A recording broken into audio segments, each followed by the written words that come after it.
Diego Sireta, qué maravilla. Ya de alguna manera poniéndonos en el ambiente de la festividad de Hanukkah. Le cuento que en estos momentos justamente está de alguna manera dándose la ceremonia de este premio Nobel y toda la emoción toda. En realidad ahí hay mucha gente, muchos venezolanos muy emocionados. María Corina Machado, que envió un audio, el premio lo va a recibir su hija que como a sus hijos no ve hace 2 años por estar viviendo la tiranía de ese gobierno de Maduro, que desde ya, ¿no? Lo que no permite es ningún tipo de expresión democrática. No solo no aceptaron las urnas, sino que a los líderes de la oposición que ganaron esas elecciones los han perseguido y los continúan persiguiendo. Una realidad tan dolorosa que esperemos en algún momento permita que esa Venezuela que amamos tanto vuelva a tener lo que merece, un país lleno de prosperidad, con una población bella que por millones ha tenido que dejar justamente sus casas.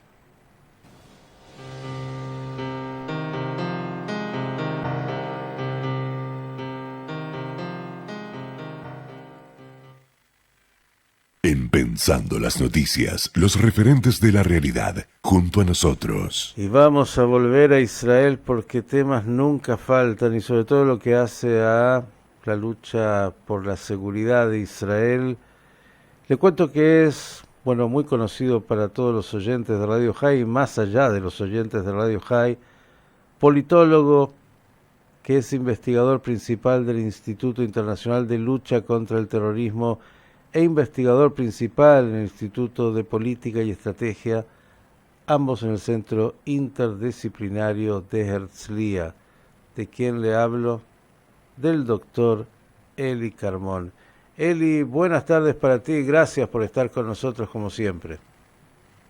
Hola, gracias Miguel por tenerme. Bien, te digo, nunca es aburrida esa región del mundo y siempre hay novedades en lo que hace, bueno, a los temas de seguridad para Israel, la lucha contra el terrorismo, no da pausa, y hay novedades también en lo que se hace. Una que ha llamado la atención en los últimos días y que quiero comenzar por esto es la construcción de una enorme frontera, barrera, en justamente la frontera más amplia, más larga de Israel, que es con Jordania.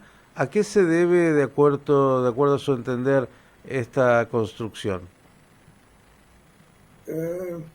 El último año se habla mucho de contrabanda de armas muy importantes de Irán a través de la Jordania versus la Cisjordania, versus la Judea, la Samaria, para prevenir Hamas y Jihad Islámico con armamentos más sofisticados, más modernos.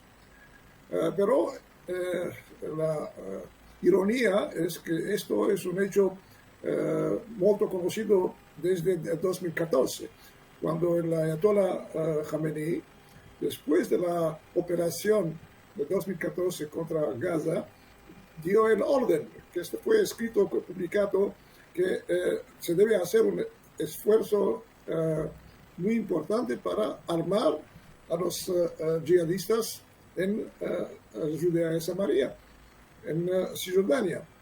Y el hecho es que durante las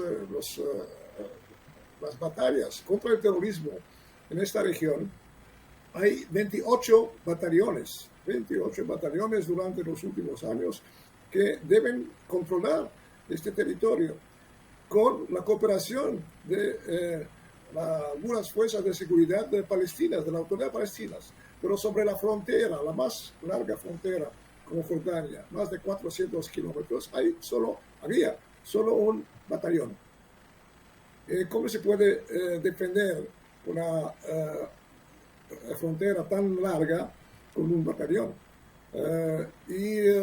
se habló mucho durante los últimos 2 o 3 años, pero solo creo 6 meses atrás se mandó un regimiento, significa 3 o 4 batallones, y se decidió construir esta barrera. Pero nosotros sabemos muy bien cuál es la realidad con las barreras. Lo vimos en Gaza y los vimos en la barrera que fue construida entre Israel, el territorio de Israel, y el territorio de la autoridad palestina, y que debía fermar todo palestino para pasar en Israel. Pero durante años sabemos muy bien que centenares de millares de palestinos atravesaron esta barrera ilegalmente para trabajar en Israel y fueron recibidos por las compañías de construcción israelíes. Algunos, a partir de la guerra de Gaza 2 años atrás, se decidió de no permitir el trabajo de palestinos en Israel. Pero lo que pasa es que los que tienen esta autorización para trabajar no pueden pasar, pero los ilegales están continuando a pasar y trabajar en Israel. Un tema por sí mismo, ¿no? De la complejidad de cuando uno piensa en la necesidad de Israel de traer trabajadores, porque hay ciertas actividades que el israelí no quiere realizar. Esta es la realidad. No en todos los países occidentales, pero yo me recuerdo el periodo en los años 70, 80, cuando 300.000 palestinos de Gaza trabajaban en Israel. Todavía hay muchos más ancianos que se recuerdan que hablan todavía hebraico. Uh-huh. Entonces, es una situación que a veces es contradictoria, la estrategia de controlar este flujo de trabajadores no es racional. Usted lo dijo, es contradictorio como tantas cosas que pasan ahí en esa región. Y ya que trajo Gaza, bueno, porque hay que recordar, algunos dicen que esos mismos trabajadores hicieron la inteligencia para lo que fue el 7 de octubre, todo lo que ya se sabe, pero claro, eso fue un ataque terrible. Muchos dicen que en realidad mucho más peligroso, una bomba de tiempo, es justamente la situación en Judea y Samaria, y lo que ahí podría acontecer. Hay todos los días operaciones de las Fuerzas de Seguridad de Israel. ¿Cómo ve justamente esta realidad y cómo en ese lugar donde hay también poblaciones judías que están en el territorio, ve el futuro desde el punto de vista de seguridad, obviamente? Ahí también hay un paradoxo, porque, como dije, los servicios de seguridad de la policía palestina generalmente cooperan con el Shabak, con el servicio de inteligencia israelí y con el ejército israelí contra las células de Hamas y de Jihad Islámico en esta región, principalmente en el norte de la Cisjordania, en la Samaria, en el norte de la Samaria. Y hay muchísimos que son en prisión. Incluso están acusando a las autoridades palestinas de torturar a los prisioneros de Hamas y de Jihad Islámica. Pero en el mismo tiempo no hay ninguna relación, no hay ninguna negociación política para el futuro, principalmente ahora que necesitamos cercar una solución para Gaza. La autoridad palestina está pronta a intervenir. Ya, como dije un tiempo atrás, de 2014, fue la proposición de Egipto de hacer participar las fuerzas palestinas en el control de las fronteras, Rafah, en Israel, y también después controlar la policía. Pero no se hizo. Y ahora es el mismo problema. Parece que hay un cambio en Israel, en las autoridades de Israel, que hasta ahora no aceptaban la participación de una autoridad palestina, incluso una reformada, porque no se puede aceptar lo que el régimen de Abu Mazen está proponiendo, pero la reforma importante ahí puede cambiar las cosas. Y sabemos que hay fuerzas palestinas que están adestradas ahora, entrenadas en Egipto, con el apoyo incluso de los americanos. Entonces vendremos con la segunda fase que debe empezar los próximos días. Esperamos, después del encuentro del primer ministro Netanyahu con el presidente Trump en Washington, que la segunda fase, que implica la entrada de una fuerza internacional y un aporte, digamos, palestino al control civil para el desarrollo y la reconstrucción de la Gaza. Se dice... Pero ahí hay el problema turco. Ya vamos a ir ahí, pero Iseu Jajama, Rodeta no dicen, ¿quién es sabio el que ve lo que viene? Yo justo le iba a preguntar de Egipto, porque claro, Abdel Fattah al-Sisi, entre otras cosas, no tiene muchas ganas de encontrarse con Benjamin Netanyahu, ni siquiera en la Casa Blanca o en Mar-a-Lago. Egipto, ¿a qué juega en términos de sus intereses y en esto de la autoridad palestina y la no autoridad palestina, el entrenamiento a una fuerza palestina? ¿Cuáles son de alguna manera los intereses particulares de Egipto que está jugando? Ahí también hay una situación interna y regional especial en Egipto. Egipto es un enemigo de Hamas, porque el Hamas es un grupo de los hermanos musulmanes, participó en la rebelión de los hermanos musulmanes en los años 2001-2002. Incluso hay todavía, creo, prisioneros de Hamas en las prisiones de egipcio. Pero en el mismo tiempo Egipto no quiere controlar Gaza, no aceptó el control de Gaza ni después de la guerra del octubre 73, presidente Sadat, ni después de esta guerra. E incluso está mediando entre Israel y la autoridad palestina, Israel y Hamas, y también entre la autoridad palestina y el Hamas. Está el mediador supremo, puedo decir.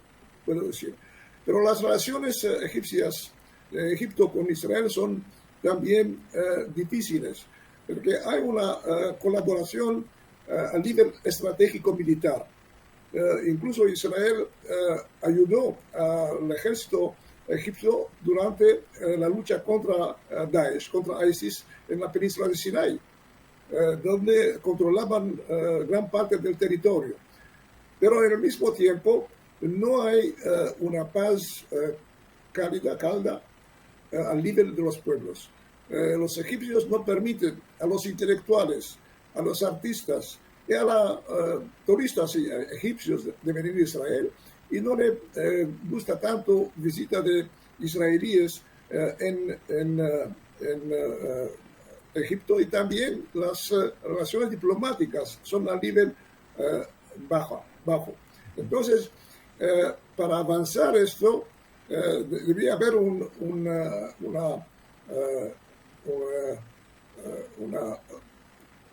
friendship, ¿no? Amistad también entre los líderes. Pero en los últimos años Netanyahu no encontró a Sisi, y también apoyó a Hamas a través de Qatar, que era un enemigo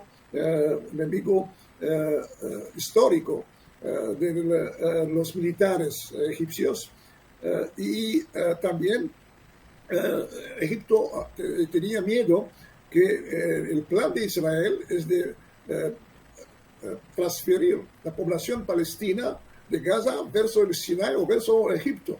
Uh-huh. Y esto es una amenaza considerada como una amenaza estratégica para Israel.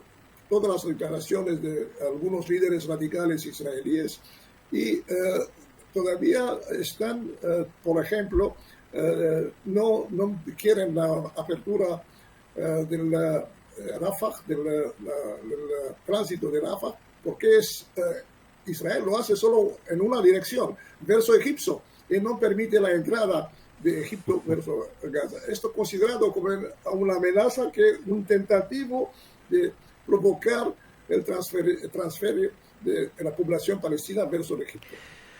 Para- Esperamos que habrá un encuentro a alto nivel con Trump.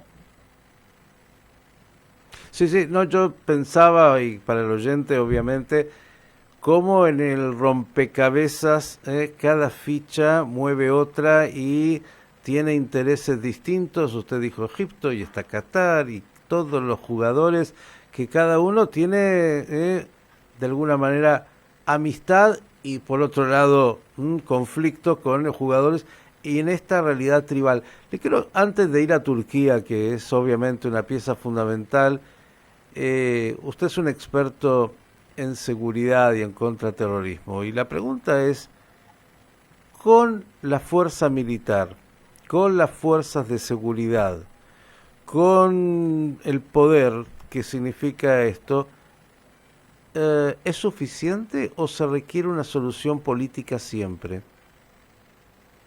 Siempre creo que Clausewitz, el famoso estratega alemán del siglo XIX, decía que la guerra es, de hecho, un stencil para arribar a la paz.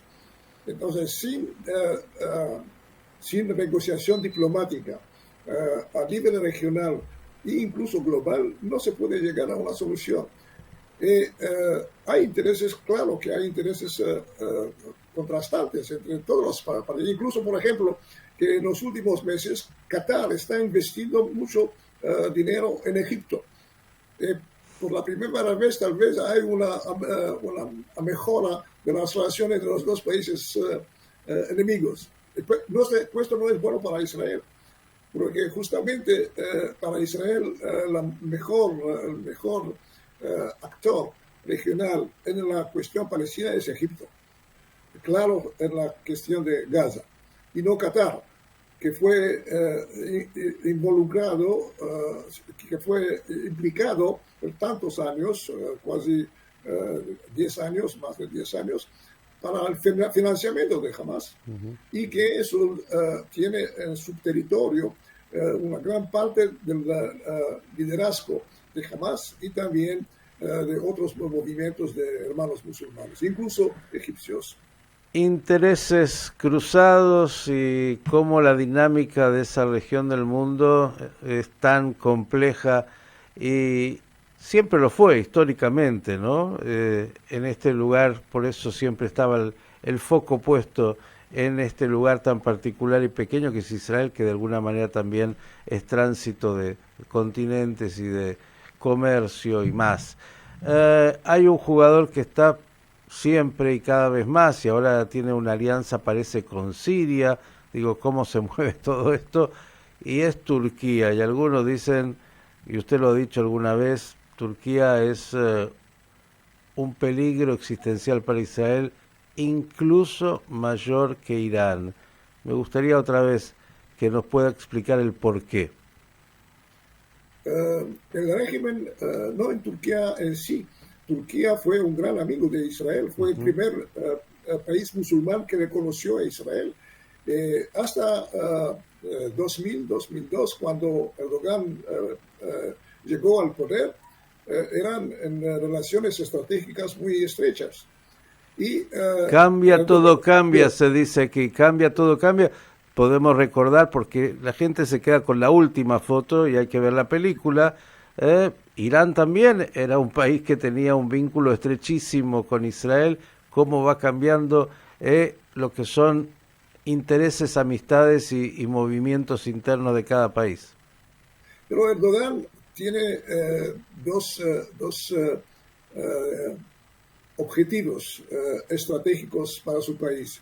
Es un islamista, su partido es prácticamente miembro del movimiento de los hermanos musulmanes, que es un movimiento radical y también estratégicamente quiere volver al imperio otomano, es un neo-otomanismo. Y esto implica un control o al menos un sponsorship de Turquía a toda la región árabe, e incluso la África del Norte. Entonces, el hecho que Erdogan tiene una visión estratégica e ideológica muy fuerte, muy decidida. En el mismo tiempo es un antisemita desde su infancia. Nosotros sabemos de muchos documentos que adora a Israel. Tiene intereses económicos y a veces también estratégicos, militares, pero vemos que en los últimos años todo su apoyo va al Hamas, no a la autoridad palestina. Quiere controlar también el monte del Templo a Jerusalén, justamente a causa de su islamismo. Y es un país que es miembro de la OTAN. Es un país que tiene el mayor ejército de la OTAN, que tiene una industria militar hoy día de drones y de buques navales muy importantes, y controla ya una parte tanto en Libia como en África, en Somalia y en otras regiones. Incluso está intentando llegar a Yemen.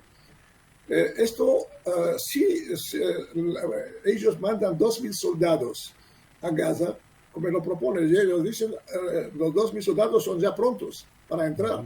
E incluso también controlar la reconstrucción económica y humanitaria de Gaza. Esto significa que será físicamente, tanto en Siria, que ya controlan gran parte, porque el régimen de Damasco fue constituido con el apoyo de Erdogan, como en Gaza. Es una situación estratégica mucho más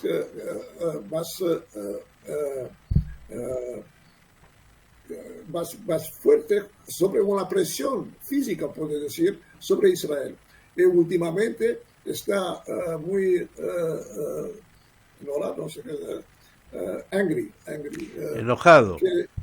Enojado que Israel no quiere permitir la presencia de sus militares en Gaza. Y la retórica es muy anti-israelí, muy contra el gobierno, e incluso acusa a Israel de nazismo, de hitlerismo, y mandó 37 mandados de arresto contra líderes israelíes. Entonces, ¿cómo quiere participar cuando para ellos los líderes israelíes políticos y militares son criminales de guerra? Y también sabemos que no quiere la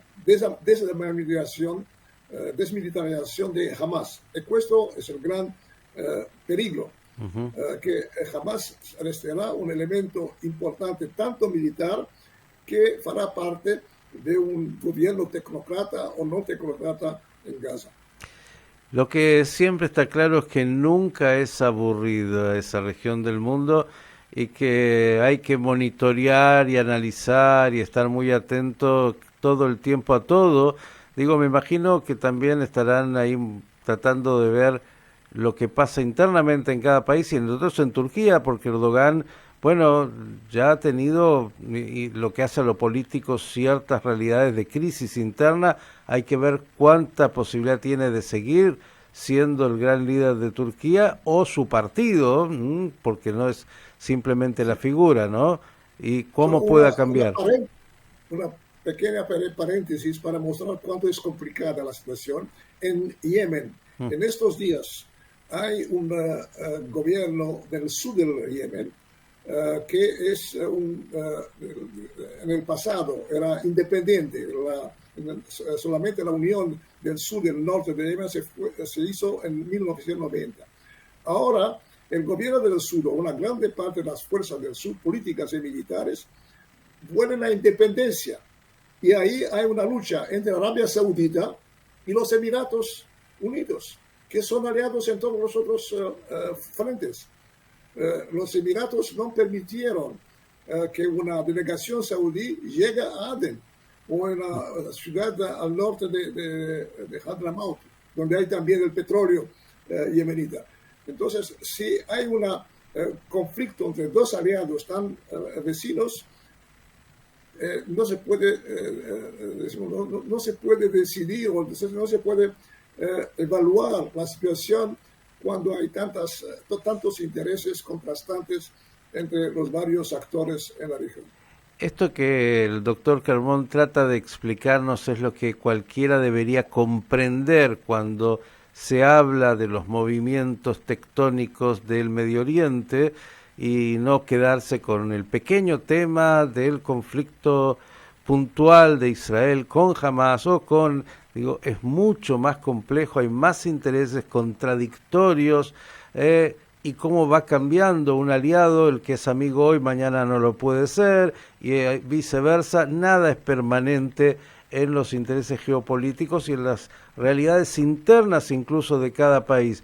Y por eso hay que tratar de comprender, entre otras cosas, por ejemplo, esta Irán que tiene problemas graves internos, gravísimos, entre la sequía y un gobierno que económicamente tiene a su población muy sumergida, esa teocracia. ¿Qué se sabe, doctor Carmón, de cómo está hoy Irán? Claro, aparece la foto de la reconstrucción del programa misilístico, ellos venden mucha publicidad, que está muy bien, pero ¿cuán fuerte o no es hoy la teocracia iraní y incluso también su capacidad bélica que siguen siempre promocionando? El régimen del país tiene una situación catastrófica desde el punto de vista de la agua para la población. Incluso el nuevo presidente de Irán quiere transferir la capital, Teherán, en una otra ciudad porque falta agua en la grande ciudad de Teherán. Esto puede provocar, claro, problemas internos, incluso una rebelión tal vez. Y como he dicho, ellos se preparan para una nueva operación contra ellos.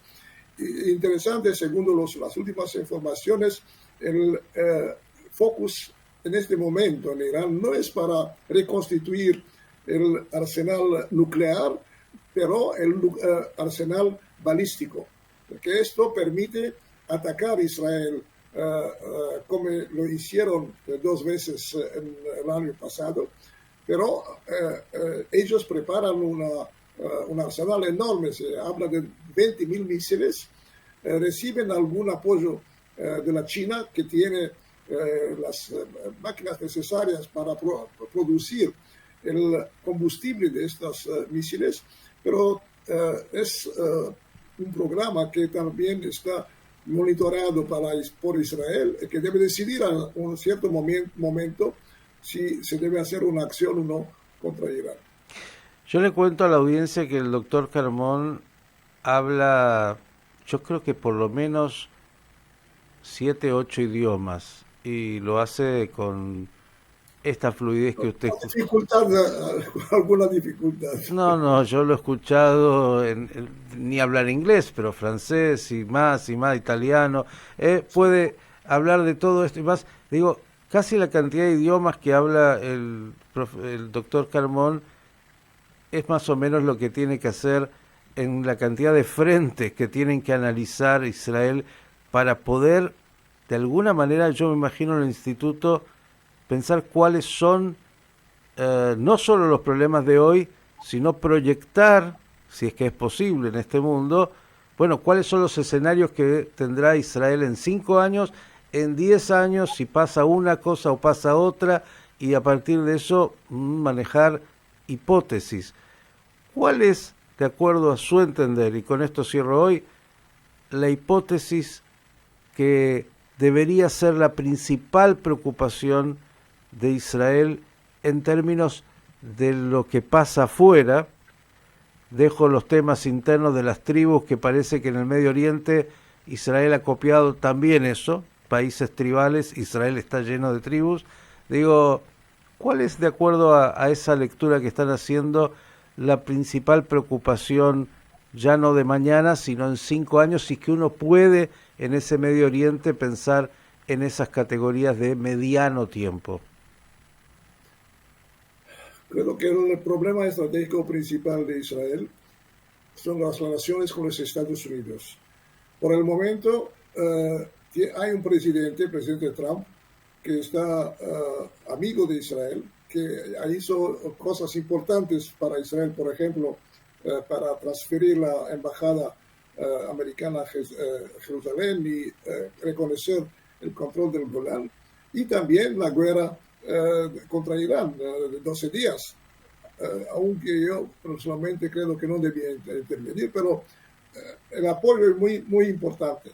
Hoy día no es claro cuál será el futuro de Estados Unidos.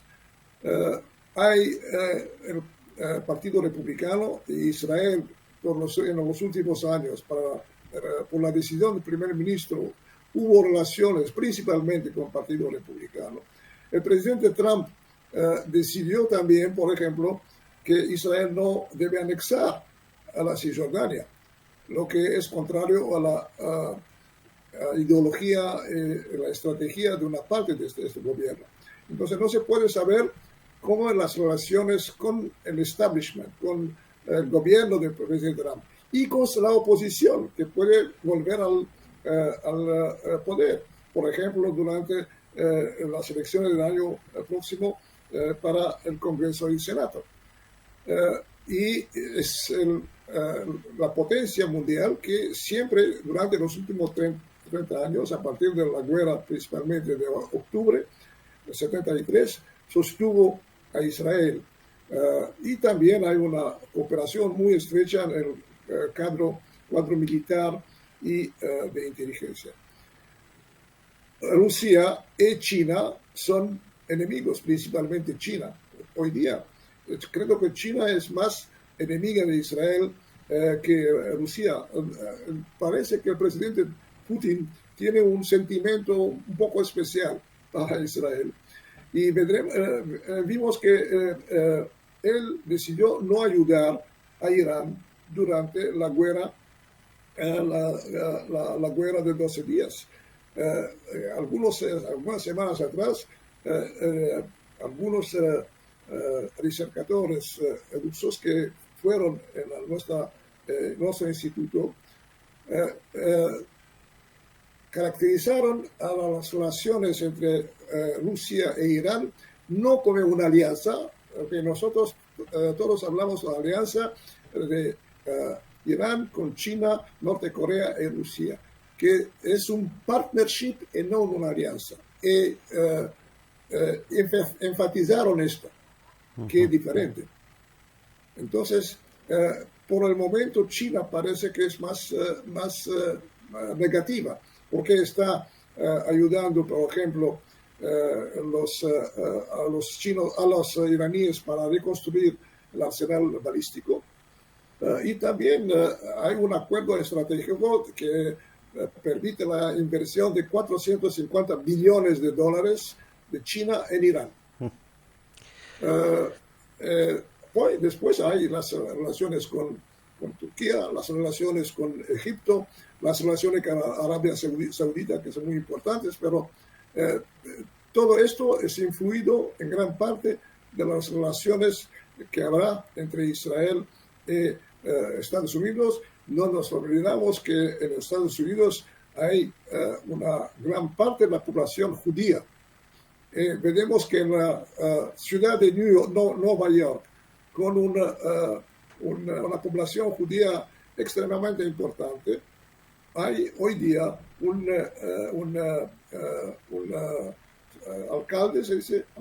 Alcalde. Un alcalde anti-israelí, puedo decir antisemita. Señores, ustedes lo han escuchado el doctor Carmón. Estoy seguro que en el Instituto Interdisciplinario y en otros ámbitos de Israel que tienen que ver con el estudio... Perdón, el instituto hoy día es la Universidad de Reichman. Es cierto. Yo siempre lo sé y sigo diciendo el instituto, pero ahí en Herzliya, en la Universidad Reichman, que la verdad que, bueno, tienen todo esto y en tantos otros ámbitos en Israel académicos y más, de análisis geopolítico, seguridad. No hay otra que estar todo el tiempo trabajando para ver estos cambios y la complejidad de un mundo que tiene intereses contrapuestos, donde los que hoy son enemigos mañana pueden ser amigos y viceversa, y donde ese pequeño Estado, muy pequeño, tiene que de alguna manera estar sobreviviendo a todos estos elementos que hay que tener en consideración, e incluso, decía recién el doctor Carmón, China parece el mayor enemigo, pero todo puede cambiar, y en este mundo lo que hay que hacer es tratar de dialogar con todos, ver los intereses de cada uno e irse acomodando dentro de lo posible a esto. No hay amistades eternas ni fidelidades eternas, hay momentos que hay que estar siempre mirando y monitoreando. Doctor Carmón, hoy le damos un 10 aquí, aprobadísimo el español y mucho más. Gracias. En un rato lo están llamando seguro para que haga una nota y explique esto mismo, o de la radio francesa, o de Italia, o de Sudáfrica, o de Estados Unidos. Así que prepárese para el cambio del disco, que lo tiene siempre muy incorporado. Gracias por darme tanto tiempo para presentar mis evaluaciones. Para nosotros es un privilegio. Un gran saludo y buenas noticias. Haxamer. Igualmente, el doctor Eli Carmón aquí en Radio High, un lujo que nos podemos dar de vez en cuando.